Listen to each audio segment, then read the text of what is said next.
अंक 11 पृष्ठ 28-29।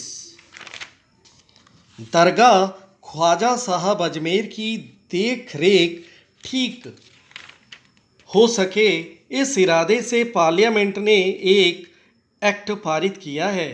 इसके अंतर्गत दरगाह कमेटी का गठन किया गया है। इस कमेटी के द्वारा उच्चतर शिक्षा प्रदान करने के उद्देश्य से अजमेर में एक स्कूल स्थापित किया गया है। तकनीकी शिक्षा देने की दिशा में भी अनेक कदम उठाए गए हैं। मौलाना आज़ाद फाउंडेशन का जिक्र करना जरूरी है।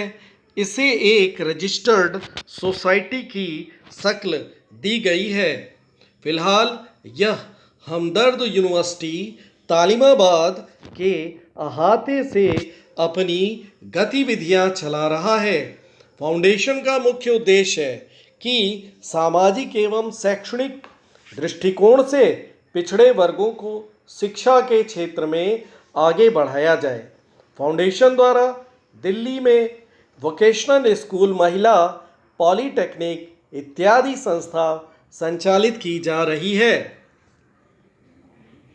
उपरोक्त विवरण से जाहिर है कि पूरा भारत यह चाहता है कि उसके नागरिकों के बीच किसी प्रकार के भेदभाव न हो। समाज के जो वर्ग यह महसूस करते हैं कि उनके प्रति इंसाफ नहीं किया जा रहा है, उनके मन से यह भ्रम शीघ्रातिशीघ्र हट जावे।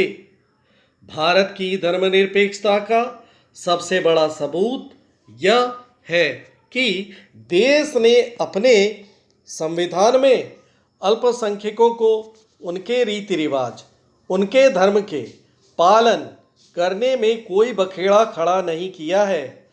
यह व्यवस्था न केवल संविधान में है, बल्कि समय समय पर पारित कानूनों के द्वारा भी की गई है। भारत की पार्लियामेंट पूरे देश का प्रतिनिधित्व करती है।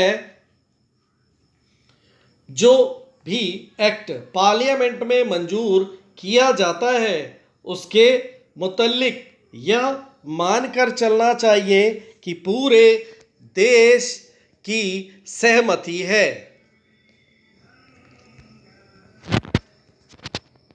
पूरे देश का सहयोग, पूरे देश का सहारा और संरक्षण है, यही उचित धारणा है।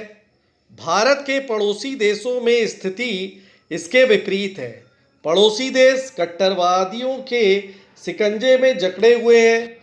इन देशों में निवास कर रहे अल्पसंख्यक सदैव भयभीत नजर आते हैं। करोड़ों की संख्या में इन देशों के अल्पसंख्यक अपना घर द्वार छोड़कर भारत में बस गए हैं। धर्म की बात तो दूर रही, उनकी जिंदगी की हिफाजत नहीं है। पूजा पाठ के स्थानों का सफाया कर दिया गया। वहाँ के अल्पसंख्यक दूसरे श्रेणी के नागरिक माने जाते हैं। उनकी कोई आवाज़ नहीं है। मुल्क की ज़िंदगी में उनके लिए कोई जगह नहीं है। वे मुल्क तो चाहते हैं कि उनके अल्पसंख्यक मुल्क खाली कर दें। केवल कायदे कानून से हृदय परिवर्तन संभव नहीं है।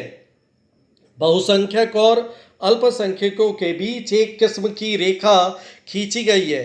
वह कभी कभी काली नागिन जैसी नजर आने लगती है, आंखों में खटकती है। ये कैसा?